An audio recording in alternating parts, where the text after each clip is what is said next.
Hi, it's B. Today I'm going to make an adorable unicorn in Sidewalk chalk. I wore my unicorn shirt. It's fate. For those who don't know me, I am a type A person who loves all things art. I love Sidewalk chalk because unlike the evidence that gets left behind when you rip out a page in your sketchbook or your journal or you scribble something out, there is no evidence left behind. And so it takes a lot of the pressure off of me to be perfect when it's Sidewalk chalk, because if I hate it, I can just spill some water on it and no one knows. Like, there is no ripped out page, there's no nothing. So for me, Sidewalk chalk allows me to be a little bit more chill, a little bit more relaxed and zen, and just enjoy the process of creating the art. When I have an inspiration and I want to go chalk, the first thing I do is I grab my supplies, which are my chalk bucket, my umbrella, some cushions to sit on, and a broom. My chalk bucket contains paintbrushes that I use as erasers, chalkboard chalk, which I use to outline, sidewalk chalk, big shocker there. I generally arrange my sidewalk chalk in a rainbow assortment, because if you put them all together in one big bucket, then you'd have like blue chalk dust getting on red stuff and then it looking kind of purplish. A rainbow assortment makes it a lot easier. I also have chalk pastels, which I use for saturation and detail work.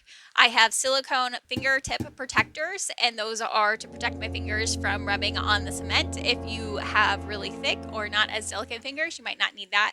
And charcoal sticks. I recommend willow sticks, willow branch charcoal. They have a little bit more grit to them, I guess, so that way they don't break as easily. They aren't crumbling to pieces. They work really well on the cement, and you get a lot more bang for your buck. Willow charcoal sticks are my favorite because they give you a sharp, clear, smooth, and contrasting outline. Chalk is desaturated, so adding that black on top really brings it to life, versus the high saturation that you can get from chalk pastels that you might be able to get away with not using black for contrast, because you have enough saturation to see the contrast in the colors. So once I've toted all of my tools out to where I want to chalk, I use my broom and I sweep up the area. So that way the chalk has something really to like grab onto. When the cement or pavement is too smooth, the chalk will just blow away and it won't even last a day. Most of the chalk artwork that I work on lasts up to a week if it doesn't rain. Getting it in those crevices really helps it have more durability. As you can see, my pups also really love the broom. I haven't quite figured out if they think that the broom is this monster that they're trying to save me from, or if they think we're just playing like tug of war or something. If you have a pet who does the same thing, I would love to know your opinion on what you think it is. While you're down there leaving a comment, if you would go ahead and just hit the like, subscribe, and notification button, that would be great. You will please the Pandaverse, and that will make me a very happy panda. My pets don't usually growl, they don't usually bark, but they will at the broom. They will growl and bark and like bite at it and attack it, and they don't do that with a lot of their other toys, and they don't do that with other humans unless you're an old man, because apparently they don't like old men. But other than that, they're pretty well behaved, like passive pups.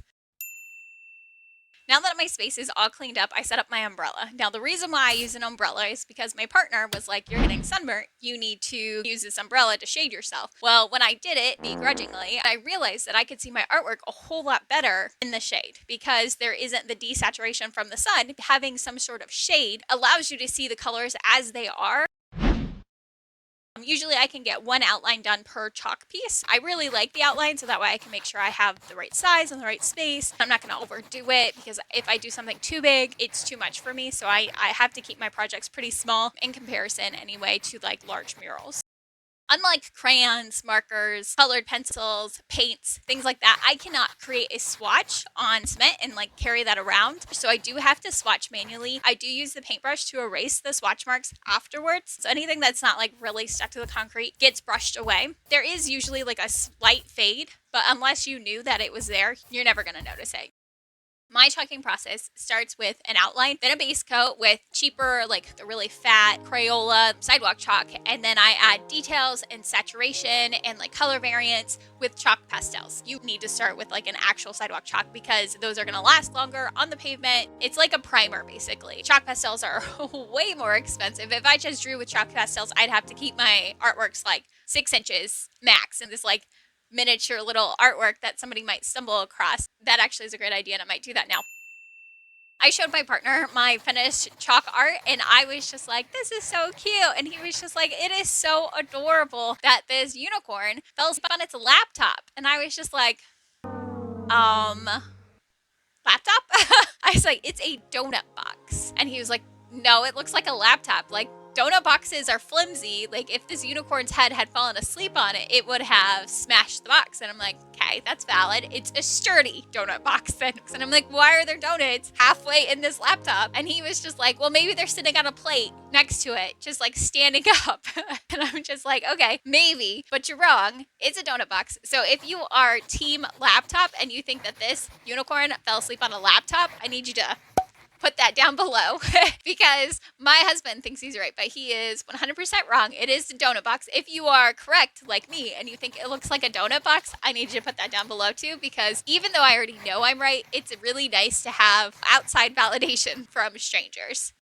All kidding aside, I do think it's awesome how much of ourselves we project onto other people's art. Like, you go into any art museum and you and some other person look at the same piece of art and you're going to have different emotions, different thoughts, different feelings, and you're going to take away different things from that same piece of art. And that's amazing to me. Like, I think that is really special. So it's not really all that surprising to me that my husband, who is a gamer and a PC enthusiast, might see this unicorn fall asleep on a laptop versus a donut box. In some ways, he was like projecting a piece of himself onto my art, and that is very sweet. I mean, he's wrong. It's a donut box, but it's sweet. So after adding in some final details, it is time to look at the final results.